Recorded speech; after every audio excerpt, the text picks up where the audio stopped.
Naam, habari za wakati huu mtazamaji wa Alama Global popote ulipo duniani. Kwa mara nyingine tumekutana na imekuwa ni siku ya baraka kweli kweli. Mimi ni Prince Nandonde ambaye tutakuwa pamoja mwanzo mpaka mwisho wa kipindi hiki. Leo studio ninao wageni hapa.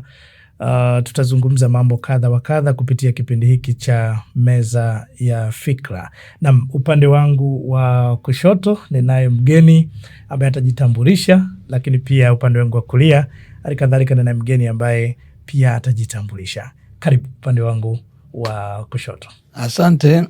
Naitwa Elia Brighton Kiando, ni mwenyekiti wa wafanyabiashara jimbo la Uyole, lakini pia ni mwenyekiti wa usalama wa chakula jiji la Mbeya. Ni ambassador wa CRDB kwenye masoko ya jiji la Mbeya. Una vitu vingi kweli kweli. Na upande wangu wa kulia.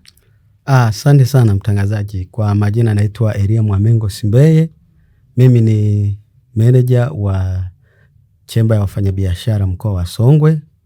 Kwa Kiingereza inaitwa Tanzania National Chamber of Commerce, ambao ni jina jipya ambalo watu wengi watakapokuwa wanalisikia litakuwa ni mara ya kwanza, kwa sababu walizoea lile la zamani lililokuwa linaitwa Tanzania Chamber of Commerce, Industry and Agriculture, yani chemba ya wafanyabiashara, wakulima na wenye viwanda. Kwa ni ina jina jipya, lina miezi michache tu mtangazaji, ambalo ni mwezi huu wa 11 uliopita ndio tumeliandikisha kwa mara ya kwanza mnamo tarehe 25. Kwa kuanzia tarehe 25 tunatumia jina jipya ambalo ni chemba ya taifa ya biashara, yani Tanzania National Chamber of Commerce. Kwa mimi hapa ndio meneja wao mpya wa chemba ya wafanyabiashara mkoa wa Songwe kwa sasa. Aise. Lakini kuna kitu nimekishangaa hapa, nyote mnaitwa kina Elia nyinyi. Imekuwa coincidence ya namna yake sana. Nimemsikia kwa mara ya kwanza kabisa akitoa utambulisho wake ndugu Elia Kiando. Yeye amezungumza zaidi wazifa wake mmoja baada ya mwingine. Imenishangaza kidogo, amegubikwa mavyeo chungu mzima. Ni kwa nini? Vitu gani vilizingatiwa kuwa na wadhifa mkubwa kama huo? Ni ule uwezo binafsi, kujibidiisha na kuonyesha kile ambacho unakiweza kwenye jamii unayokuzunguka. Hivyo moja ya vitu ambavyo jamii inaweza kukuamini. Pale ambapo kile unachokifahamu unaweza kukifanya. Yani unaweza kufanya kile unachokifahamu. Hicho ndo kinakuwekea alama kwenye jamii kwamba huyu anaweza kaweza. Nimekusikia umezungumza, umetumia neno jimbo. Kwa nini jimbo? Kwa nini jimbo? Kwa Mbeya jiji ni eneo kubwa sana, lakini pia lina watu wengi. Kwa kuhudumia mbunge moja ilikuwa inamletea shida kidogo, na ndio maana unakuta jimbo la Uyole halina hata miundombinu. Vitu vingi vilikuwa vinaelemea upande kwa kama wana Mbeya na hasa wana Uyole tuliomba sana, na ni muda mrefu toka kipindi cha Magufuli, lakini tumekuja kupata bahati kwa kipindi hiki tumepata sasa jimbo jipya, na tunaamini sasa jimbo letu litaenda vizuri. Tafsiri ya kupata jimbo ina tofauti gani na mlivyokuwa mkihudumu hapo awali? Tunapokuwa na jimbo manake kuna maendeleo ambayo yanafanyika moja kwa moja kwenye jimbo, lakini kipindi kile jiji la Mbeya lilikuwa na kata 36. Kwa sasa unakuta zinakuja hela yani za jimbo moja, au tunapokuwa tunaomba miradi ya kimkakati au ya maendeleo ya jimbo inakuwa kama ni jimbo moja. Kwa wanaangalia ni wapi ambapo kunakuwa kipaumbele zaidi ndo wanapeleka huduma sana. Lakini kwa sasa tulivyojitegemea, manake huduma zitakuja moja kwa moja kwa sisi wenyewe kwenye eneo husika la Uyole. Okay. Kwa nafasi yako mpaka sasa umehudumu kwa muda gani? Mpaka saizi nina miaka kama 15 kwenye uongozi wa wafanyabiashara. Awali nilikuwa katibu, lakini baada ya miaka 7 nikateuliwa kuwa mwenyekiti wa wafanyabiashara kwa kipindi kile ilikuwa bonde la Uyole. Sasa tulivyopata jimbo sasa tunajiita jimbo la Uyole au jimbo jipya. Naam, natamani tuzungumze mambo mengi sana, lakini kabla hatuja kwenda mbele nirudi kwa Mheshimiwa Eria Milogena. Yeye ameeleza kitu kipya, mabadiliko ya Chamber of Commerce. Kuna namna, sababu gani zilipelekea kubadilishwa ili jina? Nini zaidi unadhani? Asante sana mtangazaji. Umeniita pia jina ambalo ni maarufu kidogo katika mji wa Tunduma. Naitwa Eria Milogena, lakini kama nilivyojitambulisha mimi naitwa Eria Mwamengo Simbeye. Ili ulipate haraka kwa mji wa Tunduma, ukisema Eria Milogena ni kweli unanipata haraka. Lakini haya majina mengine haya ni ya kiserikali na ni majina yangu ambayo nilipewa na wazazi wangu. Umeniuliza swali moja zuri sana ambalo kwamba kwa nini mmetoka TCCIA iliyokuwa chemba ya wafanyabiashara, wenye viwanda na wakulima, na sasa mmebadilika mmeenda kwenye chemba ya wafanyabiashara. Yani kama zile sekta zingine zimetolewa. Ndugu mtangazaji, tulifanya utafiti. Tulifanya utafiti wa kutosha karibu miaka 2, na utafiti huu ulifanyika katika mikoa yote ya Tanzania. Tukaja kuangalia kwamba tunapoangalia jina letu, unataja kwamba ni chemba ya wafanyabiashara, ni chemba ya wakulima na wenye viwanda. Kama unavyofahamu nchi yetu saizi ina sekta nyingi za uzalishaji. Tuna sekta ya madini. Kwa hiyo watu wa madini unawahudumieje kama hawajawa sehemu ya taasisi? Watu wanaoshughulika na biashara za misitu utawahudumieje wakati wanaonekana wao sio sehemu ya taasisi? Kwa hiyo tulipofanya huo utafiti wa kutosha, unakuja wa machinga. Issue ya machinga unawahudumieje kama nao hawajawa sehemu ya taasisi? Kwa hiyo tulichokifanya ni kuondoa yale maneno kilimo na kiwanda, tukaliacha biashara, kwa sababu hizi sekta zingine ambazo nimezitaja awali hazikuwepo, lakini ni biashara zinafanyika. Kwa hiyo tukaona kwamba tubadilishe jina letu kwa maana ya chemba ya wafanyabiashara ya taifa. Baada ya kuiweka jina na taifa pale, unapoingia sasa kwenye katiba yetu, na tumefanya mabadiliko makubwa, ndio tumeingiza kitu tunaita clusters, vipengele vingi kwa maana ya madini, wa machinga, watu wanaoshughulika na biashara hizi za mazao, biashara zote tunazozifahamu. Hata ninyi pia watu wa media nao tumewaingiza, kwa sababu sasa tutakuhudumia je kama wewe sio sehemu yetu? Kwa maana ya tumekuondoa kwenye jina tu linakuondoa kwamba hawahusiki, lakini tukafanya hiyo kuyaondoa yale majina ya zamani, tukaliacha jina la biashara, kwa maana sekta zote hizi ukiangalia zote zinafanya biashara. Kwa ndo maana tukaja na hili jina la chemba ya taifa ya biashara, ili tuwaingize watu wote, wavuvi, watu sekta zote unazozifahamu katika ule mnyororo wa kiuchumi. Majukumu hasa ya chemba hii ya biashara ya taifa ni nini? Ninakushukuru. Majukumu yako kama mawili makubwa, au yanaweza yakaongezeka. Moja ni kusaidia kutengeneza katika sera nzuri ambazo zitafanya hizi tulizozitaja, hizi sekta zote tulizozitaja zifanye biashara katika mfumo mzuri. Kama unavyofahamu, tuna sekta nyingi, tuna sheria nyingi, tuna taratibu nyingi za kufanya biashara. Kwa hiyo jukumu letu kubwa pia ni kuangalia sera zetu za biashara zinasemaje. Wenzetu wanaendaje huko nje? Nchi zinazotuzunguka sera zao zikoje? Tunawezaje kushindana na wenzetu hawa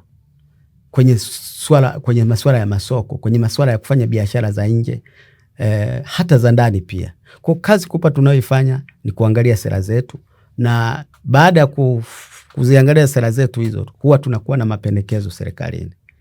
Sasa swala la kupendekeza serikalini ni jambo moja, kuzikubali sera zile ni jambo la pili. lakini sisi tunaona kuna baadhi ya mambo machache ambayo huwa yanafanyika na yakifanyika matokeo yake yanakuwa mazuri. Na jambo la lingine ni kuwatetea wafanyabiashara na sekta zingine ambazo nimesema, wakulima. Nisitaje zote kwa sababu tumelishabadilisha jina ambalo lina accommodate, yani lina waunganisha watu wote, kwamba sasa kukiwepo na changamoto tukae, sababu mtu mmoja huwezi kupambana kutatua tatizo ambalo linakuwa labda limekukabili, lakini taasisi kama ulivyosikia mwenzangu ametoka Mbeya, ni mwenyekiti pale wafanya biashara, anapoenda pale haendi kama area, anaenda kama kiongozi wa wafanya biashara, amebeba kundi kubwa ambalo linamtegemea. Kwa hata afisa wa serikali anapokuwepo pale, anapomsikiliza, hamsikilizi kama area, anasikiliza kama taasisi. Na akienda kama area hawezi, lakini akienda kama taasisi itawezekana kumsikiliza na lile jambo likatatuliwa. Kwa hiyo changamoto ndio hizo na shughuli zetu ni hizo na nyingine ambazo zinaweza zikaonekana. Mwaka juzi tulifanya utafiti mkubwa sana. Tulipata katika mikoa 10, tuliangalia, tulipendekeza baadhi ya mambo serikalini. Sasa mchakato wa kurekebisha ndio tunasubiri. Lakini makabrasha yapo serikalini, tunayo sisi. Kwa hiyo tunapokutana, jamani, tulizungumza hili jambo limefikia wapi? Hii sera haiwezekani kwenye biashara. Kuna neno unatumia zaidi ya mara moja, mnapeleka mapendekezo serikalini. Ndio. Chombo hiki cha chemba hii ya biashara ya taifa iko chini ya nani? Nafikiri hapo mtangazaji unataka ujue muundo wetu wa kitaasisi. Taasisi yetu inaongozwa na kiongozi mmoja anaitwa rais wa chemba. Pale ana makamu wake. Kwa sasa atakuwa na makamu mmoja, huko nyuma alikuwa na makamu 3.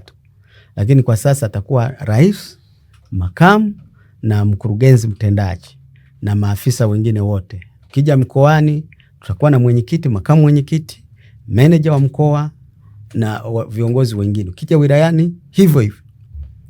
Ndio muundo ulivyokaa. Kwa hiyo tuna cheni. Linatoka wilayani linakuja mkoani. Likitoka mkoani linaenda taifa. Taifa pale pale makao makuu tuna vijana ambao tunapenda sana tunakoelekea huko. Hata hao vijana pia tuwe nao katika mikoa yetu, ili pia nao watusaidie namna, kwa sababu unapokuwa meneja mkoa wewe ni kiongozi. Wewe unatakiwa utume watu kwenda kutafuta taarifa mbalimbali, hizo uziweke pamoja na kuzifanyia kazi. Kwa pale makao makuu tuna vijana ambao wana uwezo mkubwa, wameajiriwa kwa ajili ya kazi hiyo, kuangalia sera zetu zinafanyaje, taratibu zetu za biashara zinafanyaje. Kama nilivyosema, na umeniuliza kwa nini mnasema mnapendekeza, ndio roho yetu, kwa sababu wanaotunga sheria, unafahamu mfumo wa kutunga sheria, unafahamu namna ya utekelezaji wa sheria zetu na taratibu zote, kwamba zinatoka bungeni zinaenda kwa watumishi wa umma ambao wanazitekeleza zile sheria. Lakini sasa tutaenda kuanza kuongelea habari za bunge na nini, naomba tusifike huko mtangazaji. Asante sana. Naam, asante. Huyo alikuwa ni Elia mashuhuri kama Elia Milogena, ambaye ni mwenyekiti wa chemba, manager wa mkoa hapa Songwe. Na nilikuwa ninamuuliza maswali machache kuhusiana na muundo wa chombo anachokisimamia katika mkoa huu. Lakini pia programu inaendelea vizuri. Mheshimiwa kutoka Mbeya, mwenyekiti wa jimbo la Uyole, yuko hapa anasubiri namna gani tutaendelea kufanya mazungumzo haya. Lakini kama ni mara yako ya kwanza unafungulia kipindi hiki, kipindi kilicho mezani ni Meza ya Fikra, na tunakusihi tuweze kusubscribe akaunti yetu ya Alama Global ili uendelee kuwa wa kwanza kupata mtiririko wa habari zetu. Naam, nitarudi kwako. Asante. Nirudi sasa kwa mwenyekiti wa wafanyabiashara kule Mbeya, jimbo la Uyole. Nataka kufahamu mambo muhimu sana kuhusiana na majukumu yako ya kila siku. Jambo la kwanza nataka kufahamu mimi na wanaotazama kipindi hiki moja kwa moja, changamoto za moja kwa moja za wafanyabiashara. Wewe ukiwa kama mwenyekiti wa wafanyabiashara, unakutana na changamoto gani za moja kwa moja? Asante. Ukiwa kiongozi, cha kwanza wewe ni daraja kati ya wafanya biashara na serikali. Tunapata changamoto nyingi kulingana na uelewa. Masuala mengine ni ya uelewa wa wafanya biashara, masuala mengine ni sheria chakavu zinazotumika na maafisa. Nasema maafisa kiujumla kwa sababu kuna mtiririko mkubwa sana hapa katikati. Yani ukianzia na TRA kuna halmashauri, kuna tozo na ada hapo nyingi tu, ambazo zingine uchakavu wa sheria zilitungwa kipindi ambacho hakiendani na wakati huu.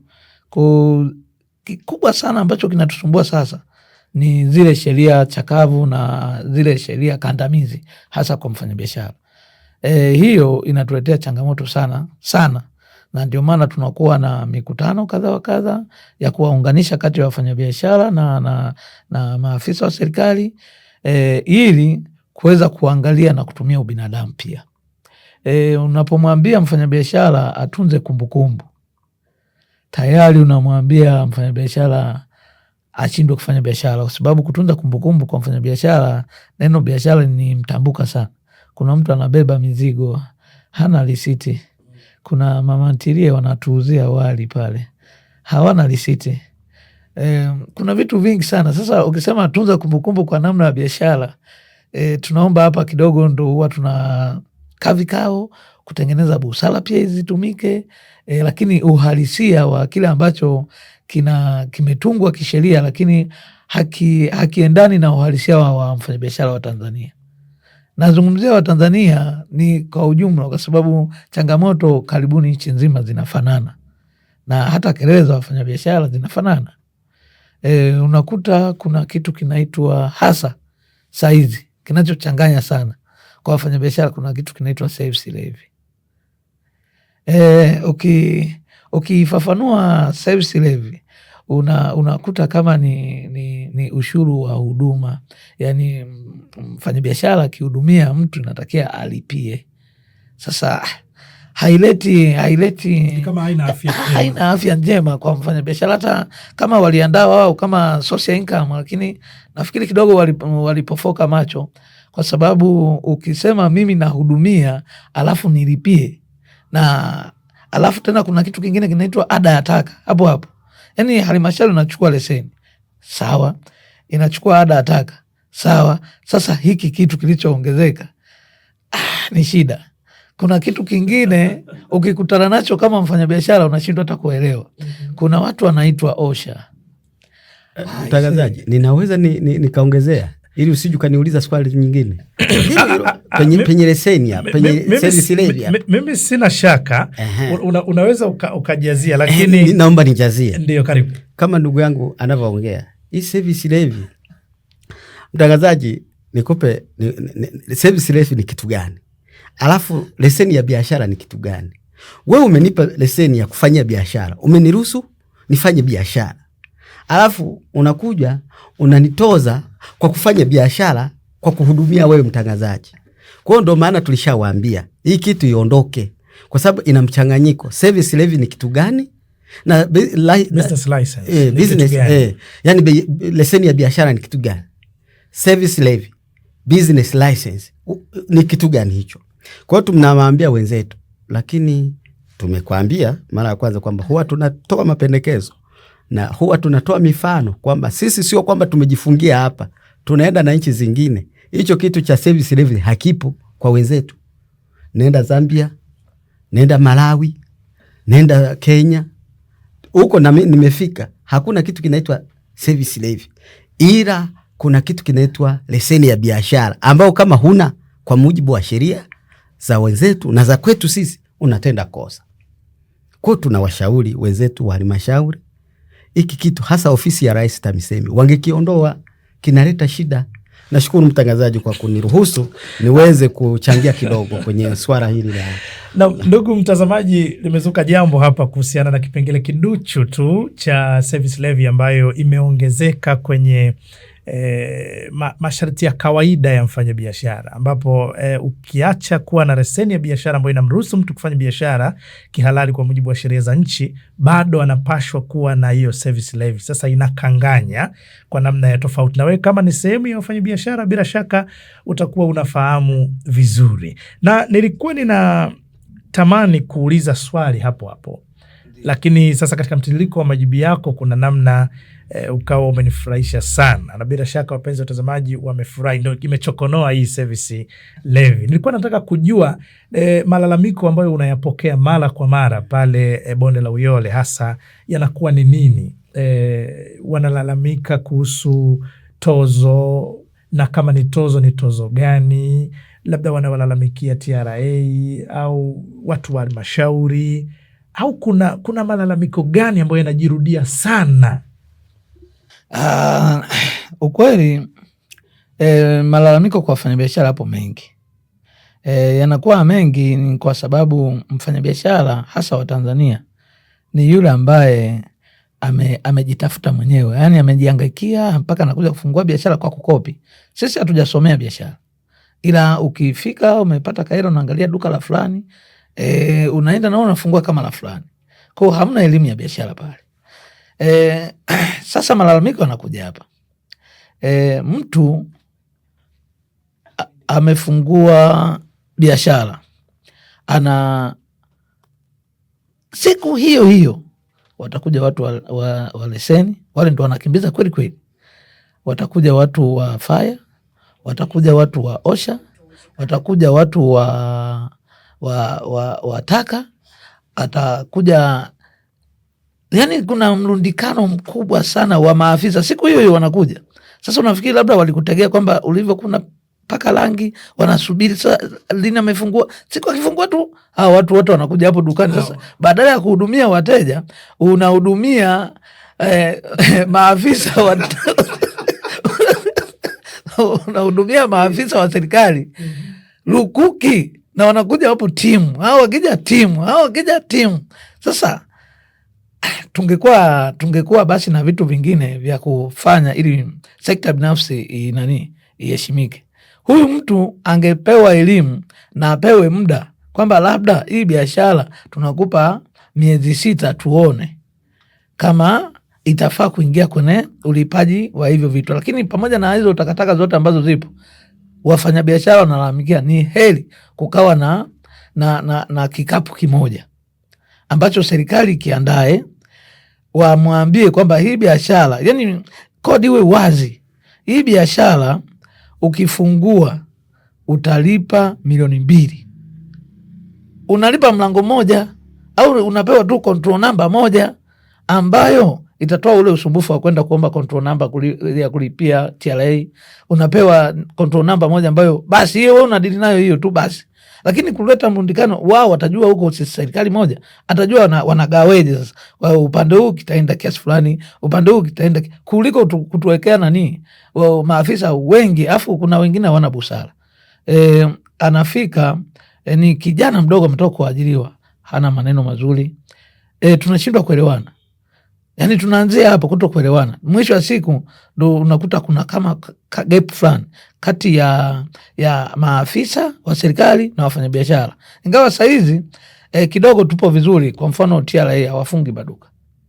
Tulishaelewana, tukakaa, kinachotakiwa wamweleweshe mteja na wanafanya hivyo. Saizi huwezi ukasikia TRA wamefunga duka la mtu.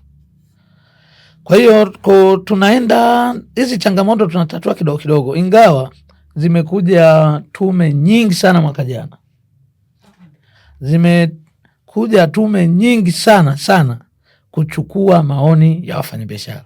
Na tumerundika makaratasi, kila tume iliyokuja, zaidi ya tume 5. Tumewapa, tunasubiri sasa nini mrejesho kwamba ni vitu gani ambavyo wao watavirekebisha.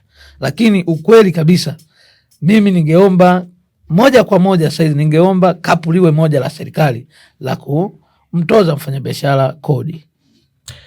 Kapu liwe moja kwa wafanyabiashara ambapo litatumika kukusanya hizo kodi.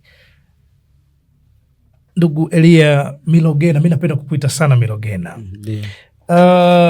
wewe kwa upande wako umemsikia vema mwenyekiti wa wafanyabiashara bonde la Uyole akifafanua vema kabisa, lakini pia ameeleza namna ambavyo changamoto zinazojirudia na namna ambavyo ushauri wanaopokea kutoka kwa wenzetu wafanya biashara kule wa bonde la Uyole. Tumegundua kwamba wametoa pendekezo hilo moja, kwamba wanahitaji kapu moja tu na sio kuwa na utitiri wa maafisa ambao wanawafuatilia kwenye nyanja tofauti. Majukumu ya chemba ya biashara sasa, wafanyabiashara kama wanavyokutwa na changamoto kama hizi. Nilikusikia pale mwanzo ukisema mnashughulika na changamoto pia za wafanyabiashara. Mfanyabiashara kama huyu ambaye amekutwa na changamoto kama hizi, nyinyi kwenye kitengo chenu mnamsaidiaje? Asante sana mtangazaji. Ndugu yangu ameeleza vizuri, na kama alivyotangulia kusema kwamba hizi changamoto haziko Uyole tu, ni nchi nzima, ni nchi nzima. Na alisema kitu kimoja kwamba tunakaa na hawa watu ili sasa busara na hekima vifanye kazi. Nini ninachotaka kusema, na kabla sijaendelea sana, swala la kapu moja sio la mwaka huu kama ndugu yangu Elia alivyosema, ni la miaka mingi. Lakini sijui kwa nini wenzetu, kuna kipindi niliwahi kuwauliza wenzetu wa serikalini kwamba jamani, wakati mwingine mbona huwa tunasafiri wote, tunaenda huko nje. Mimi nimesafiri na maafisa wa serikali katika hizi shughuli zangu, tumefika kule, tumeona watu wanaofanya biashara. Siku moja nikiwa Lilongwe pale, tulienda na afisa mmoja wa wizara kwenda kuangalia wanaofanya biashara pale. Hakuna kitu ambacho unanunua pale bila kupewa risiti. Lakini tuliuliza hii risiti kazi yake ni nini? Wanakuambia risiti ile ni ya kuhalalisha nini? Mzigo. Kwamba ule mzigo hujaiba, ni mzigo halali, umenunua toka sehemu halali. Lakini kwa hiyo swala la hizi mashine za EFD, wenzetu huko sio issue, sio ya kugombana na wafanyabiashara. Wana mfumo mwingine mzuri wa namna ya kufanya nini? Kukusanya kodi. Unanielewa mtangazaji? Nakuelewa vizuri. Lakini sisi hapa ugovi mkubwa uko kwenye risiti, kama alivyotangulia kusema mwenzangu. Mama ntilia atakupeje risiti? Kwa sababu unatakiwa risiti uonyeshe kwenye ritani zako, kwenye matumizi yako. Haya. Yaani kuna vitu, kuna huduma nyingi tunazipata, lakini unahitaji upate risiti. Kwa mfano nikupe mfano mmoja wa watu wenye shule. Nitakuja kwenye swali lako, tunawasaidieje watu. Nataka ni uone kwamba changamoto gani tulizo nazo kwenye masuala ya biashara. Nenda kwa mfano, mtu ana shule, ana sekondari au shule ya msingi, shule binafsi. Ili kupunguza matumizi yake, anaamua kulima shamba eka 5, analima ili apate chakula cha kulisha nini? Wanafunzi. Na sheria inataka unatakiwa uonyeshe hayo mahindi, uonyeshe EFD machine, yani risiti ya EFD. Huone hapo pana changamoto. Unapata je hiyo EFD wakati umelima mwenyewe? Umelima mwenyewe. Tuna changamoto kubwa. Kwa hiyo unakuta sasa sio shule tu, nenda hata taasisi zingine hizi watu wa afya wana changamoto nyingi. Kwa hiyo sisi tumeleta mashine za EFD si kwa sababu ya kuhalalisha ile huduma tunayoipata, isipokuwa serikali imetengeneza kwamba kitendo cha kudai risiti na ina nini, ni kweli risiti ni ya muhimu. Na sisi hapo unavyotuona mimi na mwenzangu kutoka Uyole, sio kwamba tunapinga swala la kutokuwepo risiti za EFD, lakini risiti za EFD zisiwe ndio nini tunasema, yani ndio chombo cha kusaidia kukusanya kodi. Ni kama collection part. Yeah. Kwa hiyo tuwe na namna nyingine, kama alivyotangulia kusema, wewe bwana unataka kufungua duka la nguo, duka la nguo ni milioni 5. Tumeshamalizana. Toa risiti kwa wateja wako, uhalalishe ile amenunua shati, amenunua jinsi, toa risiti. Lakini tunajua pale tuna 500,000. Wewe bwana wahadi wewe milioni 1. Yaani mnamalizana hivyo hivyo. Wenzetu huko ndio wanavyofanya. Lakini unafikiri nini chanzo cha kutokea kwa, kabla hujaenda kwenye chanzo au tunataka tulimalizie? Kwa sababu naona unaweza ukasahau. Ndio. Kwa sababu umezungumza hoja ya msingi sana. Ndiyo. Ambayo kuna namna inahusiana. It's very contaminated. Ndio. Nilikuwa nataka kufahamu, unafikiri nini chanzo cha kuwa na mgongano wa mamlaka tofauti katika eneo moja? Okay. Yani jibu ni dogo tu. Wanaofanya biashara, wanaotunga hizo sheria hawajai kufanya biashara. Ndio sababu. Haya, nenda kwenye swali langu la msingi. Kwa sababu angekuwa amewahi kufanya biashara, angekuwa anajua changamoto za kufanya biashara. Na kwa sababu, kwa nini nasema hivyo? Nikupe mfano mmoja. Mtoto amezaliwa, labda mfano mamake ni mwalimu au mamake ni daktari. Tutakuja huko. Anakuwa anaenda sekondari, anaenda chuo kikuu, anaenda kusoma pale FM masuala ya fedha na kodi. Anaajiriwa TRA. Anakuwa kwenye kitengo sasa cha kukadiria. Anakuwa kamishina. Mpaka anaweza kafika nafasi ya kamishina au meneja mkoa, kamishina mkubwa kabisa. Hajawahi kuuza hata maandazi. Hajawahi kufanya kitu chochote cha kusema unampa mtu anakupa pesa. Yeye anachojua nyumbani chai ipo, wali upo, nyama zipo, ameenda shule na amefika huko. Unapomweleza habari ya kwamba biashara ni ngumu, ukiniambia kwamba nilipe hiki sitaweza, hawezi akakuelewa. Hebu subiri kwanza. Unaendelea kuangalia kipindi hiki cha Meza Fikra, na fikra zinawekwa mezani leo kutoka kwa wageni wetu ambao wamewasili hapa studio kuzungumzia kindaki kuhusiana na changamoto zinazowakumba wafanyabiashara, lakini nafasi zao wao kama viongozi katika maeneo yao wanayohudumu ni kwa namna gani wao wanashughulikia matatizo ya wananchi wafanyabiashara, lakini pia namna gani wanapokea mawazo na kuwasilisha kwenye mamlaka husika ili serikali iendelee kushughulikia ili kupunguza changamoto zinazowasibu zaidi wafanyabiashara. Ndugu Elia, umezungumza kitu nyeti sana,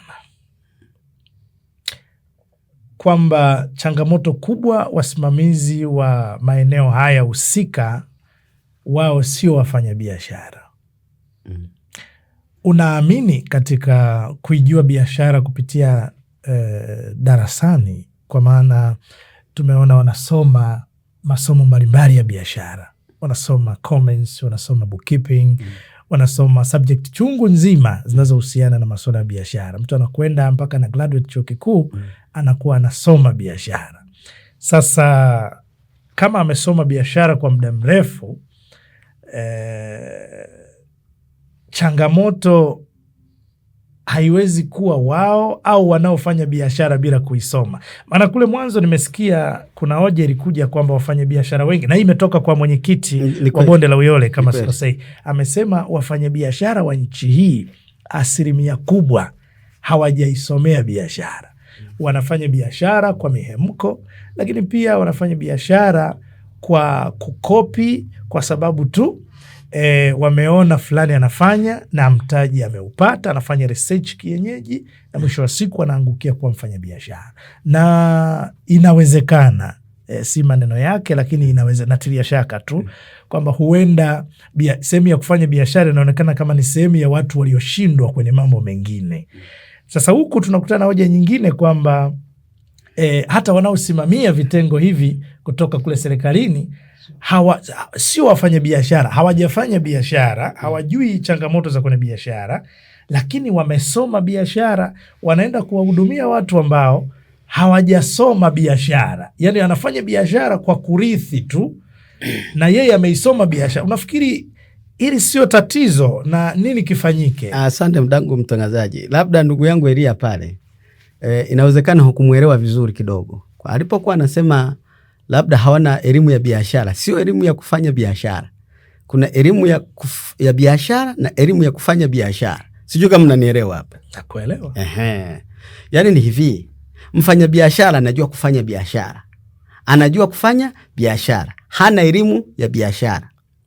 Yule unayemsema wewe ana elimu ya biashara lakini hajui kufanya biashara. Sasa si ndio mkanganyiko? Ndio mkanganyiko. Ndio tunataka tujue kwamba imekaaje hiyo. Ni hivi, Ninaposema yule aliye na elimu ya biashara hajui kufanya biashara, ni hivi. Mimi mfanya biashara au mfanya biashara yoyote tunamwita ni mtu ambaye mna lugha yenu ya kisomi mnasema risk taker, sijui kwa Kiswahili rahisi. Risk taker, mtu ambaye hajali chochote katika anachokifanya. Anajali, yani yeye ana uwezo wa kupambana chochote. Ana ujasiri kwa lugha rahisi. Watatusaidia hata watazamaji risk taker ni mtu wa namna gani. Mtazamaji utatusaidia Kiswahili rahisi kweli kweli. Risk taker ni nini kwa Kiswahili sanifu? Ni mtu wa namna gani? Ni hivi, mfanya biashara ni mtu ambaye ni risk taker kama nilivyosema. Lakini yule aliye na elimu ya biashara sio risk taker. Nakubaliana na wewe. Unakubaliana na mimi. Na ndio maana hawezi kujua biashara jinsi ilivyo na changamoto. Unafahamu kwamba kuna mwaka fulani kuna afisa mmoja alifungua duka hapa Tunduma. Na ndio maana huwa tunashauri sana kwamba TRA kuwepo na duka la mfano. Yaani kama walivyo wale wa kilimo wale kuwepo na duka la mfano kwamba la TRA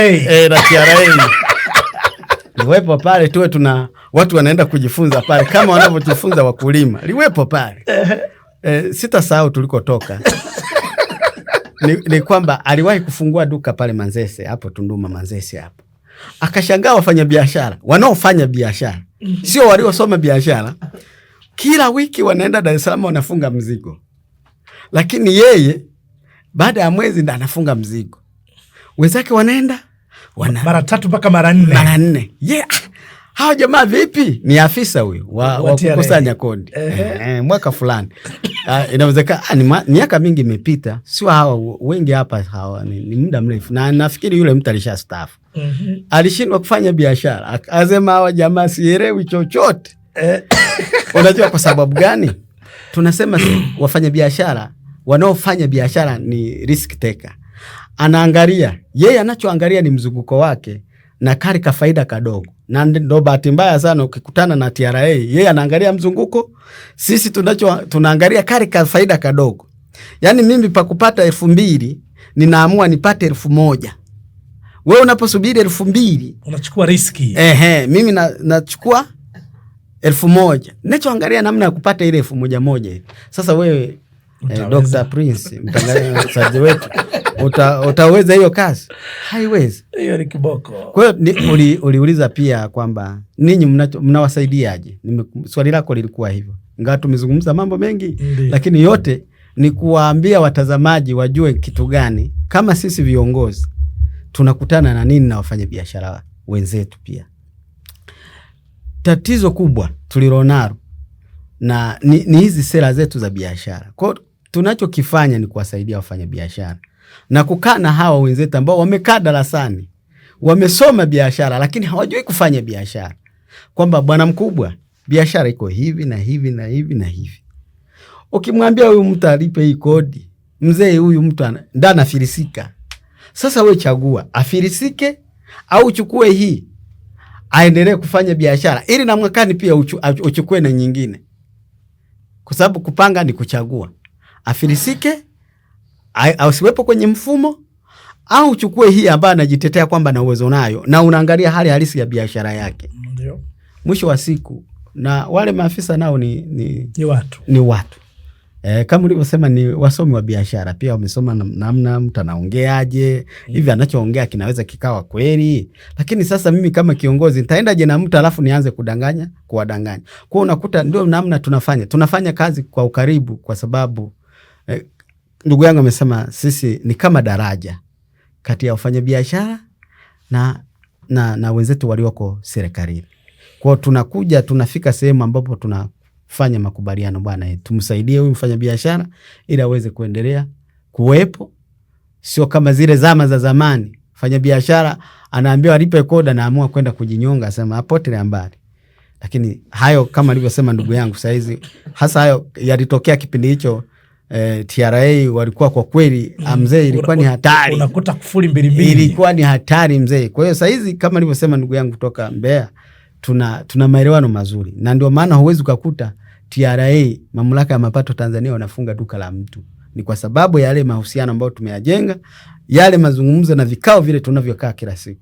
Na kwa taarifa tu nikwambie, kwa mfano kama sisi sijajua nani, ndugu yangu ambaye atakwambia, meneja wetu wa mkoa wa Songwe wa TRA, meneja wa mkoa, kila Alhamisi ni siku ya kukutana na wafanyabiashara.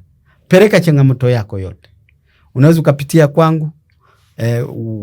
Wenye uwezo wa kumfikia wanamfikia, lakini ni kawaida yake. Kama wiki hii akiwa wilaya hii, wiki inayofuata na kwa wilaya nyingine, wiki inayofuata kwa wilaya. Lakini pia wale wa mameneja wa wilaya nao wameagizwa kufanya hivyo, watafute siku ya kukutana na wafanyabiashara. Changamoto kama alivyosema ndugu yangu Elia toka Mbeya, ipo kwenye halmashauri. Ni hatari. Tutakuja huko. Asante sana. Kwanza nimpe kongole sana Mheshimiwa meneja wa TRA hapa mkoa wa Songwe kwa kile ambacho umekianzisha na unasimamia kweli kweli, kwa kukutana na wafanyabiashara mara kwa mara. Kwa mwezi bila shaka unakutana na wafanyabiashara wengi sana, lakini kusimamia kwa wale ambao wako chini yako, kuhakikisha pia wanafanya hivyo kama wewe. Tunakushukuru sana. Endelee kufanya hivyo. Wafanyabiashara wana changamoto jamani.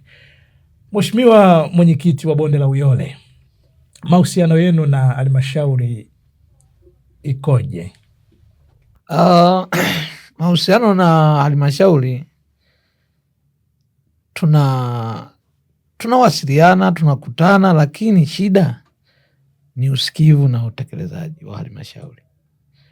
Halmashauri wao wakija kwenye biashara wanatembea kama mbwa mwitu wale. Yani wanakimbia sana. Yani wakivamia haka ka sehemu haka panachakaa. Si kaduka kadogo, si kakubwa, na tena bila kujali. Biashara zile, chumba kile cha biashara amepanga mtu, mlinzi anamlipa yeye, alafu anakuja hayupo, amemkosa, hayupo, anafunga lile duka bila mahusiano yoyote, bila kumtafuta yuko wapi. Akifunga, nyumba ile inaweza kaungua, atashindwa hata kuokoa vitu vyake.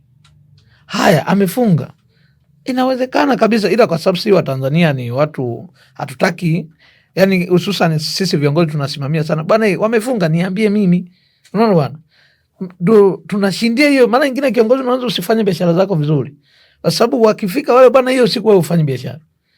Wamefunga vyumba 8, 10 Uyole pale, kila mmoja anasema mimi duka langu, mpaka ukawakute mwende kukaa muelewane, mpeane muda. Sasa jamani, mimi kiongozi sinipo, si mngeniambia kwamba fulani na fulani na fulani hawajalipa kitu fulani, uone mimi nitafanya nini, kuliko muda mwingi tukapotezeana na sio wasikivu. Mnaweza mkajadili leo, wakawafungulia, wakakaa miezi 3, siku nyingine wakaja wakavamia tena.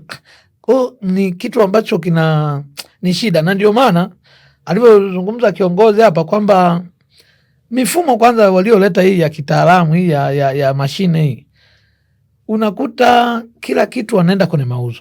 Saizi halmashauri ile service levy wanabonyeza 0.3 ya mauzo ya mwaka mzima au ya miezi 6, si ndio bwana? Sasa TRA wanasema tunza kumbukumbu tugawane faida. Wao tunatunza nini? Sasa faida tumegawana na TRA. Alafu sasa na wao wanakuja kubonyeza, ni hela nyingi sana dokta, ni hela nyingi mno, kiasi kwamba sasa tunaanza tena vikao, majadiliano na rushwa juu. Kwa sababu kuna mara nyingine lazima ifanyike kitu kama ili mtu apone. Wanasema hivi, alikuwa ana gedele ana mtoto anafukuzwa na chui. Sasa ili apone yeye anachukua mtoto ile anamrushia chui, ili chui anapochelewa yeye anajiokoa. Kwa kuna mara nyingine tunafanya hivi ili mtu afanye nini, ajiokoe, ila inaumiza kama sehemu ya sisi wenyewe wa Tanzania. Ndio maana amezungumza bosi wangu hapa kwamba kuna mtu amesoma maisha ya kiraisi, afu huyo ameishi maisha hayo, utakuta alisoma Uingereza, akaenda Ufaransa, kaenda Marekani, akarudi hapa, yeye amepewa kuwa kamishina, anaandaa mswada wa sheria za kodi, anaandaa Kiingereza, akifika bungeni, wabunge walio wengi ndio sio wafanya biashara na wajui Kiingereza, na kanuni zinasema upige makofi, ikipigwa makofi shida utekelezaji. Unaona sasa wanapiga makofi. Unakuta shida huku kwenye utekelezaji sheria haiendani. Yani mi nadhani hizi sheria za kodi tungelikuwa na chombo, serikali ingetuundia chombo maalum inapofika sehemu ya miswada ya kibiashara, tuhusike moja kwa moja sisi wafanyabiashara, ndo watajua uhalisia wa utekelezaji.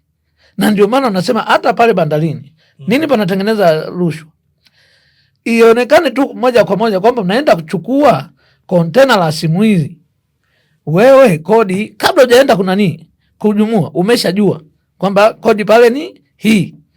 Kwa ukienda kule kujumua, ukirudi hakuna haja ya kubishana mtu, tunalipa ile na umejiridhisha kwamba itanilipa, si ndio?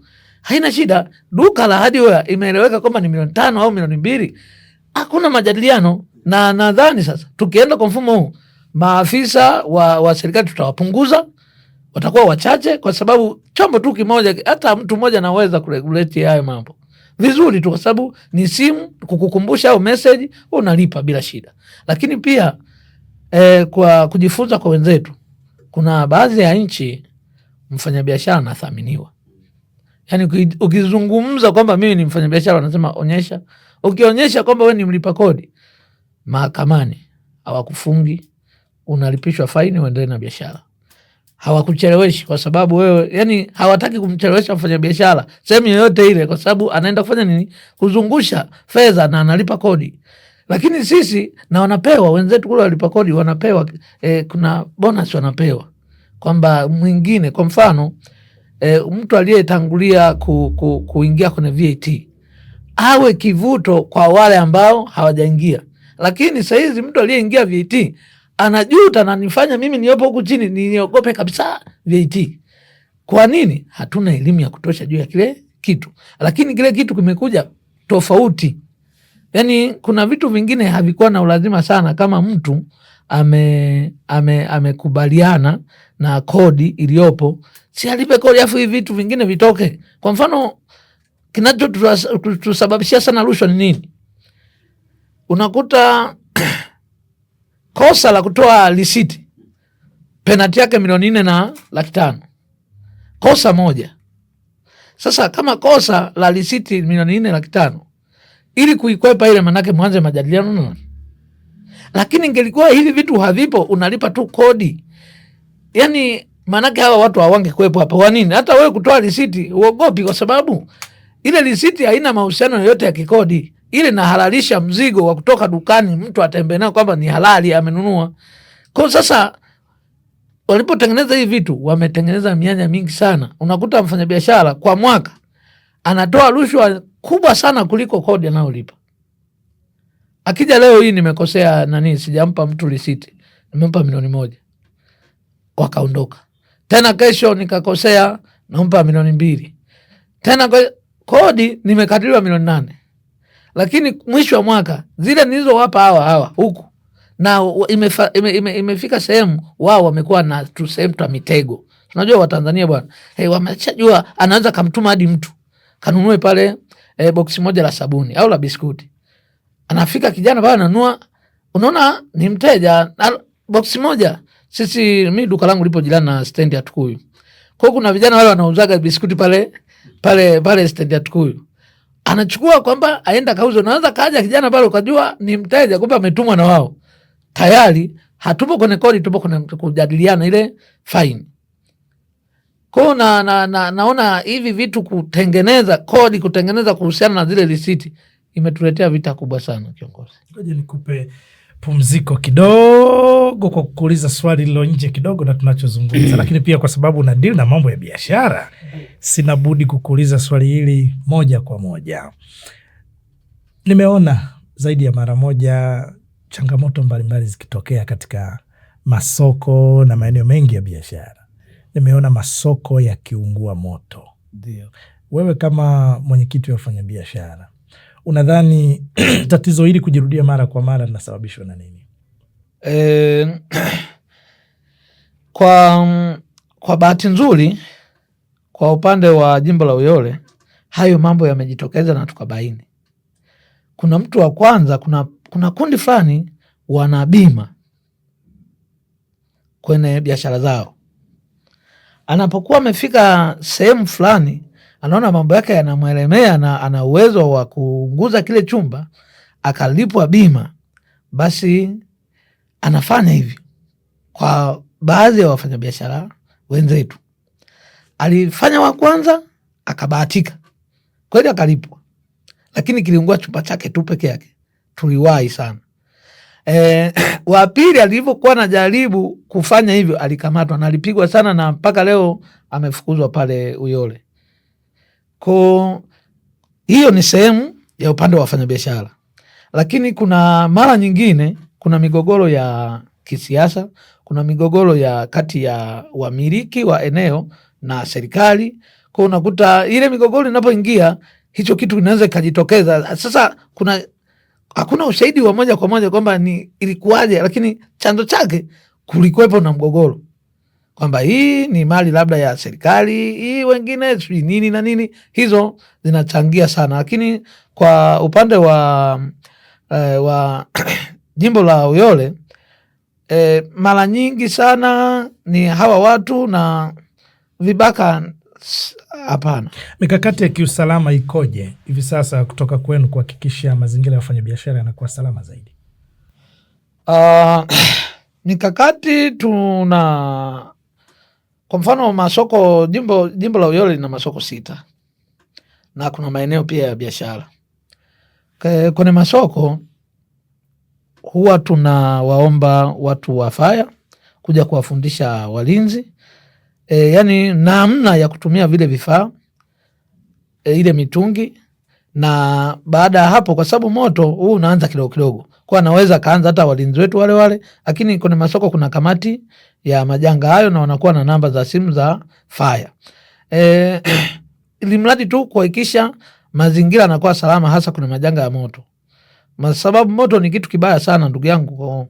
Hela ikiungua bora labda ingepotea, angeokota mtu au aibe kwenye mzunguko, inaweza karudi. Ili kiungua maanake hiyo imepotea. Kwa hiyo tunajaribu sana kujihami na hayo mambo, na kwa sasa kusema kweli hata walinzi wenyewe wanauelewa wa kudhibiti na hata jeshi pia. Kwa upande wa jimbo la Uyole nimeomba sana kwamba wasogeze hata gari moja iwepo pale ili kusaidia, ingawa miundombinu ya barabara kuunganisha kutoka ilipo faya kuja kufika jimbo la Uyole ni parefu, na pale Mbeya tunategemea barabara moja. Kwa hiyo unakuta ikitokea kwa mfano moto kweli, kwa Uyole tunaweza tukateketea sana. Naam, mamlaka husika bila shaka zimesikia na zinaweka utaratibu wa namna gani ya kuliweka sawa hilo jambo, ili kusije kukatokea changamoto kubwa kama hiyo na tukaleta madhara makubwa katika eneo lako la bonde la Uyole.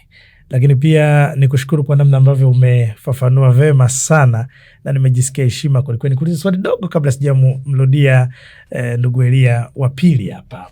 Nataka kujua mnafanya vikao mara ngapi na faida yake ni nini mpaka sasa? Sisi tunafanya vikao 3 kwa mwaka. Huwa tunakuwa na watu wa sana na watu wa TRA na wafanya biashara. Na vile vikao vinawajengea uwezo wa wafanya biashara wa uelewa juu ya hizi sheria za kodi, lakini pia inawajengea uwezo wa kujiamini kwenye biashara zao. Na inajenga uwezo wa kujieleza pindi amekuja afisa, maana kuna maafisa wengine ni matapeli.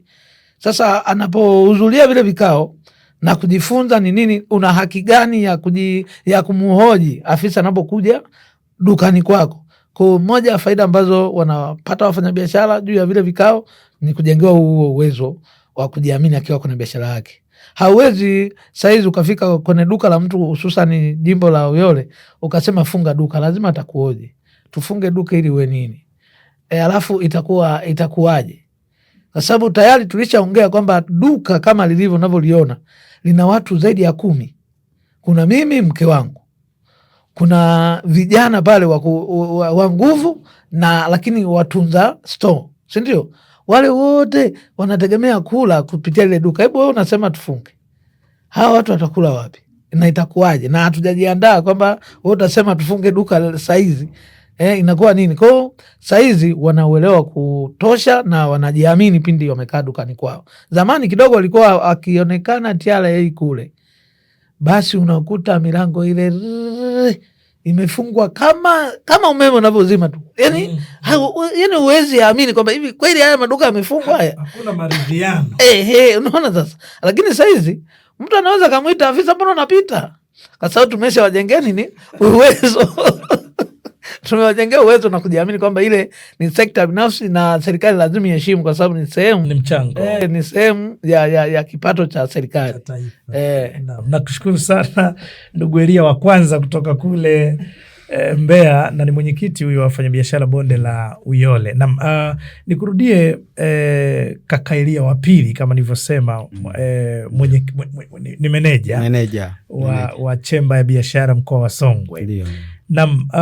Nataka kufahamu mambo machache sana kutoka kwako. Jambo la kwanza nataka unieleze ni sekta gani ya biashara ambayo kwa sasa inakuwa na mmewekeza macho yote kwenye hilo eneo? Ninakushukuru sana mtangazaji. Kama unavyofahamu, mkoa wetu wa Songwe ni mkoa wanasema mikoa 5 ya uzalishaji wa mazao ya chakula kama mahindi na mazao mengine ya biashara kama kahawa na nini. Sisi kwa mkoa wa Songwe tunawekeza sana kwenye kilimo na ni mkoa ambao sasa unazalisha. Mpaka sasa nataka nikwambie mtangazaji, tuna changamoto kubwa ya soko la mahindi. Watu wana mahindi lakini yani mahindi ni mengi kuliko soko. Soko halipo. Kwao ndo maana ukienda pale soko letu la kimataifa pale la mahindi saizi ni 50,000 gunia la kilo 100.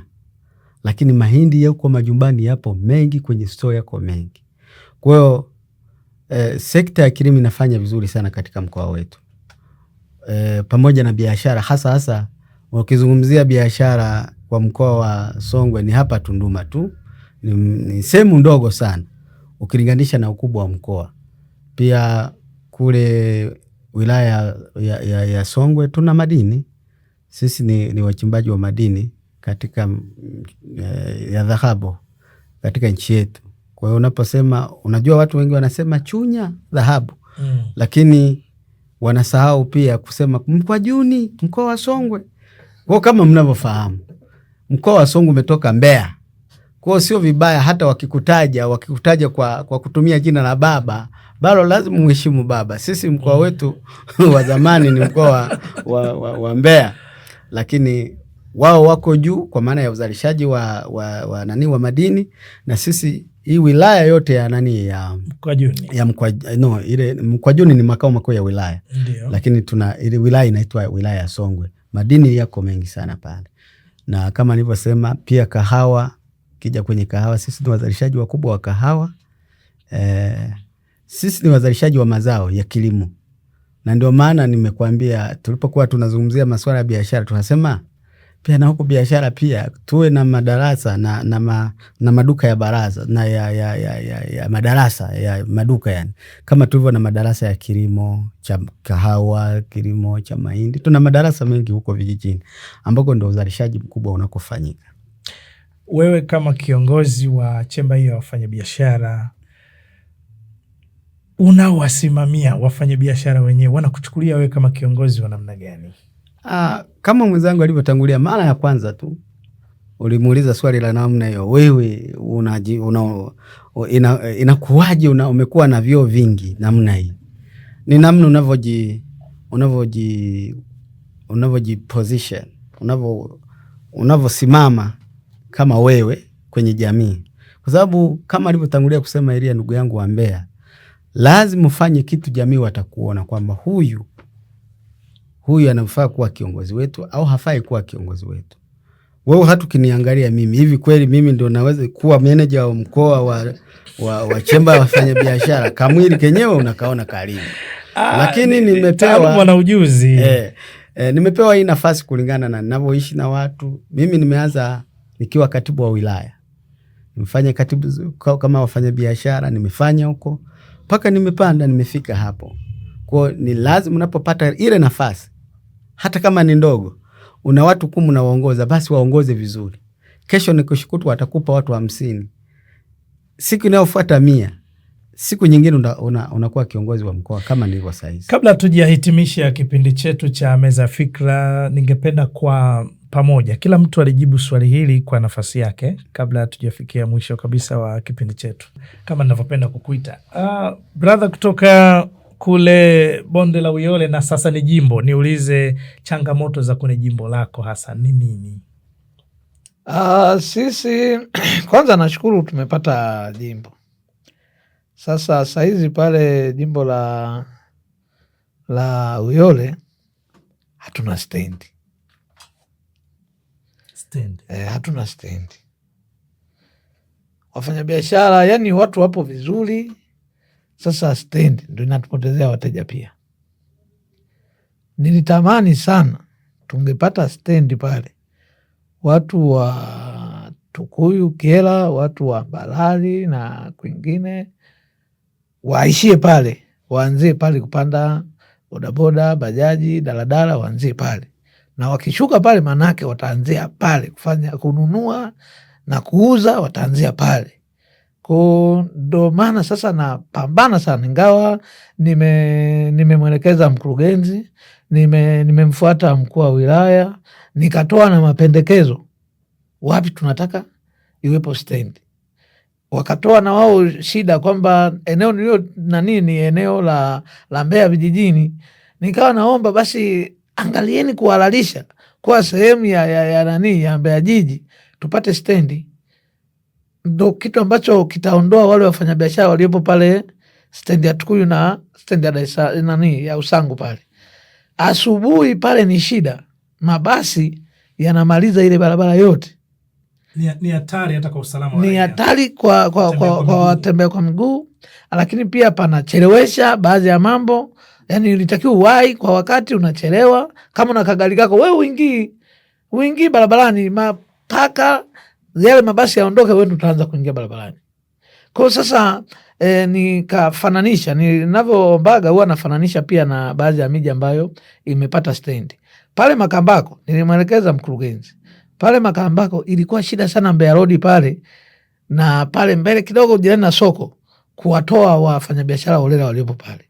Lakini walipopata tu stendi kwenda pale, wale wakajiondokea wenyewe. Kwa wale watu si wa kugombana nao kwa nguvu. Hebu tupate tu stendi. Wala watu pale, kuna wamama, kuna vijana, anakimbiza Costa, yani akili yote ipo kwenye hela, hata hajali afya yake. Nimeshuhudia kwa macho. Yani ana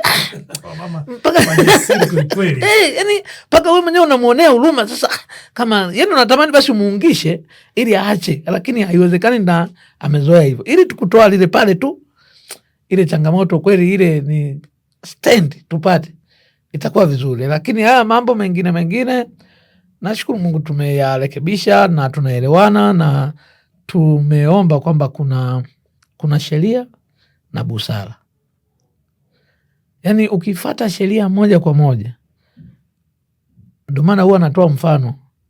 Leo hii wewe umekuja kwa huyu, leo hii unakamata, leo hii unamwadabisha, leo hii unamuonya, leo hii adhabu kali, leo hii afunge duka, leo hii afikishwe mahakamani. Leo hii angelikuwa mama yako ungeweza kufanya hivi, angelikuwa baba yako ungeweza kufanya hivi. Kwa kuna sheria, alafu pia kuna nini? Kuna busara. Yani unafika sehemu naangalia nakuta huyu mtu kweli kila kitu hana, au kila kitu amekosea. Sasa unafanya nini? Kama una elimu, umeelimika na huelimishi jamii, wewe ni sifuri. Kwa sababu unakosa public wise, hekima ya kama wewe sasa mpaka umeaminiwa na serikali, manake wewe umeelimika, unafanya nini kwenye jamii ulipotengwa kwamba hapa sasa ndo usimami, unafanya nini?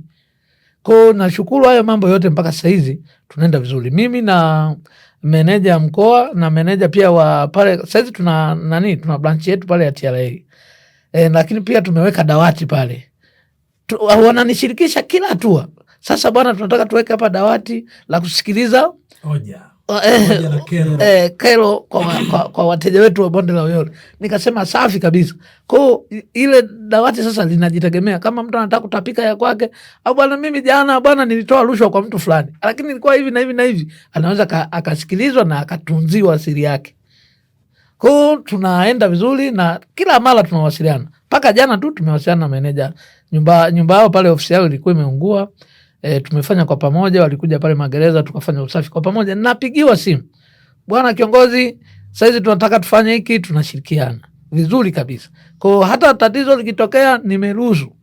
Kwanza mimi nilianza kuambia wale wafanyabiashara, hakuna kufunga duka na mtu yeyote bila mimi kuwepo. Hakikisha umewasiliana na mimi, alafu mimi ukiona nimekuambia mimi funga, basi ndio ufunge, lakini bila kuwasiliana na mimi hakuna kufunga duka. Na mimi ninajisikia heshima sana kusikia namna ambavyo viongozi mnaosimamia watu katika maeneo yenu mnazungumza mambo kwa ujasiri mkubwa, na nimefurahi sana kuyaona haya kutoka kwenu. Mbeya wana bahati sana kule bonde la Uyole. Na kwa nyongeza tu Dokta, nimefaulu kupitia hilo, nimefaulu kubaini watu matapeli na nikakamata. Yani wao waliokuwa wanakamata na wao siku hiyo wakakamatwa. Kuna watu walikuwa na kodi kihaisi, wanapitia library moja hadi nyingine, wanakamata zile kompyuta zini, sasa sisi watu wakosota zini. Sasa nilipotoa hilo tangazo, kuna kijana moja akawa amejiamini juu ya, yani amepata kujiamini juu ya kile nilichokiagiza, na ndo faida ya mikutano mtu kuhudhuria. Akasema mimi mpaka awepo kiongozi. Nikapigiwa simu. Nilipofika pale, na mimi nikiishaona watu wamejaa, kifua kinatuna kweli kweli. Yani nikute watu wamejaa hapo eneo, sio wamekimbia, wamejaa, kifua kinatuna. Wapo na polisi. Nyinyi akina nani? Sisi watu wa Kosota, ofisi zenu ziko wapi? Sisi ofisi zetu. Kazi yangu mimi ni kuwachukua hawa niwalete ofisini kwenu, muwaelimishe hicho, kwa sababu vijana wametoka tu shule, hana ajira, hana nini, ameona ana ka kompyuta afanye hiki hapa. Mmeelimisha, onyesheni ofisi. Hawataki kuonyesha. Tukarudi polisi, tukampigia simu kwa kituo pale, nikasema kuna watu fulani na fulani na fulani, naomba wewe unawatambua? Akasema mimi hao siwatambui. Mbona wapo na askari wako? Mpe simu askari. Mimi mwenyekiti, tuongee sijui nini na nini. Nikamwambia hapana. Sasa nyie mpo chini ya halmashauri au mpo wizara gani sasa? Sijui kilikwenda ikarudi. Kumbe kuna kompyuta zingine wameenda kuweka kwenye ofisi ya kata ya Uyole. Wale waliopo ndani ya gesi wasema wenzetu wamewekwa hapo kule juu. Ngambia twende kule juu mliko wengine. Basi nikatumia na mimi busara kwamba polisi wewe utapoteza kibarua chako. Sasa hao wote watoeni, mkaje, mkawaambie mje, mchukueni namba yangu. Tufanye mimi hao kuwaita ni dakika moja tu. Na waita, tunafanya mazungumzo, mnawatoa elimu yenu, wanalipa. Ada hizo za Kosota watalipa bila shida. Hawajawahi onekana mpaka leo. Na nashukuru mkuu wa kituo akaja, alipofika akanipigia simu akasema bwana, hawa watu bwana, mimi nashukuru kwa sababu umelimaliza wewe, lakini kulikuwa ni mbaya sana kwa askari wangu waliotoka hapa. Walikuwa askari wawili. Ngambia nawafahamu, lakini haina shida, ngoja tumalize hivyo na mimi nichukue busara. Ikawa hivi. Kwa unapowapa watu nini unachokiweza na unachokifahamu, basi wanakitumia, na mwisho wa siku hata unapopita unakuta mwenyekiti, mbona hujanywa maji na nini, la tu. Mtazamaji wa Alama Global, kupitia kipindi hiki cha Meza ya Fikra, leo tumefika ukingoni kabisa mwa kipindi hiki. Nilikuwa na wageni kutoka jijini Mbeya. Mmoja huyu ni Mheshimiwa Eria, ambaye yeye ni mwenyekiti wa wafanyabiashara bonde la Uyole zamani, lakini sasa ni jimbo la Uyole. Lakini pia nilikuwa na Mheshimiwa Eria pia. Mimi napenda kumuita Eria Milogena. Yeye pia ni mwenyekiti, ni manager wa chemba ya biashara mkoa wa Songwe. Tumezungumza mambo mengi hapa studio kuhusiana na changamoto za wafanyabiashara na namna wanavyoshughulika na changamoto za wafanyabiashara, nini kifanyike na mambo kadha wa kadha. Nakushukuru kwa sababu tulikuwa mwanzo wote mpaka tunamaliza kipindi hiki salama. Mimi ni Prince Nandonde. Usikose kutazama vipindi vingine vinavyoendelea. Karibu usiku, karibu mchana, mwambie na mwenzio. Asante na kwaheri, bye bye.